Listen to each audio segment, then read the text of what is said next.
ये है talks news network और आप देख रहे हैं पॉलिटॉक्स, राजनीति का कच्चा चिट्ठा। 7 चरणों में होने वाले उत्तर प्रदेश विधानसभा चुनाव में हर राजनीतिक दल का प्रचार अपने चरम पर है। सियासी जानकार यूपी में भाजपा और समाजवादी पार्टी के बीच सीधा मुकाबला मान रहे हैं। वहीं भाजपा के प्रचार अभियान से इस बात का साफ अंदाजा लगाया जा सकता है। एक तरफ प्रधानमंत्री मोदी ने उत्तर प्रदेश में चुनाव प्रचार का मोर्चा संभालते हुए समाजवादी पार्टी को न केवल चौतरफा घेरा बल्कि उसके नेतृत्व पर भी सवाल खड़े किए। पीएम मोदी ने अपनी पहली वर्चुअल रैली के जरिए सपा के पिछले कार्यकाल में माफिया और गुंडा राज का गंभीर आरोप लगाए, तो वहीं दूसरी तरफ मुख्यमंत्री योगी आदित्यनाथ राम की जाति, सपा की लाल टोपी, मुजफ्फरनगर के दंगू, जिन्ना, याकूब मेमन और कसाब को लेकर लगातार बयान दे रहे हैं। चुनावों की घोषणा से पहले भी यही कयास लगाए जा रहे थे। यूपी में भाजपा विकास के दावों के बजाय हिंदुत्व के एजेंडे पर ही लड़ेगी।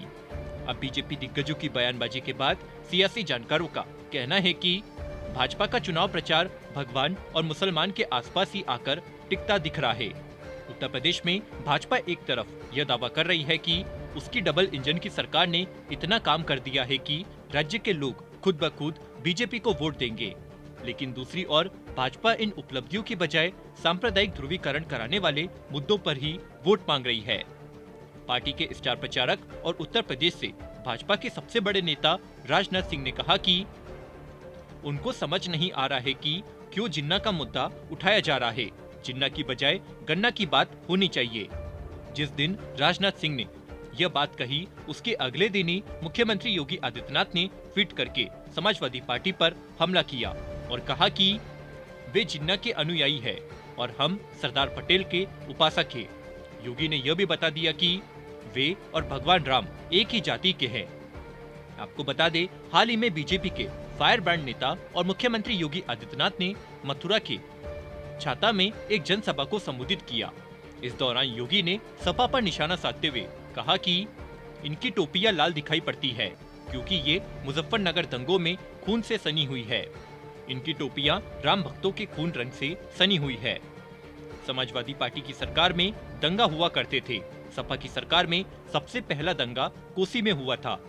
दंगों में निर्दोष हिंदू मारे गए और व्यापारियों के प्रतिष्ठान जलाए गए। योगी ने कहा कि जब उन्हें न्याय के लिए गुहार लगाई तो झूठे मुकदमों में जेल में बंद कर दिए गए। यह सपा की यही कोशिश रही कि राम भक्तों की निर्मम हत्या, लोगों पर गोलियां चलवाना, कभी मुजफ्फरनगर में दंगा तो कभी कहीं और दंगा।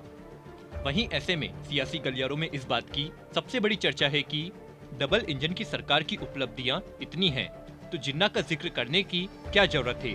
अकेले जिन्ना नहीं है जिनके नाम पर भाजपा ध्रुवीकरण करना चाह रही है। हाल ही में आरएलडी प्रमुख जयंत चौधरी पर डोरे डालने में नाकाम रहे भाजपा के चाणक्य और केंद्रीय गृह मंत्री अमित शाह ने पश्चिमी उत्तर प्रदेश में प्रचार के दौरान कहा कि चुनाव में सपा जीती तो जयंत चौधरी की छुट्टी हो जाएगी और आजम खान आ जाएंगे। जेल में बंद आजम खान और हाल ही में जेल से छूटे उनके बेटे अब्दुल्ला आजम खान भी चुनाव में बड़ा मुद्दा है।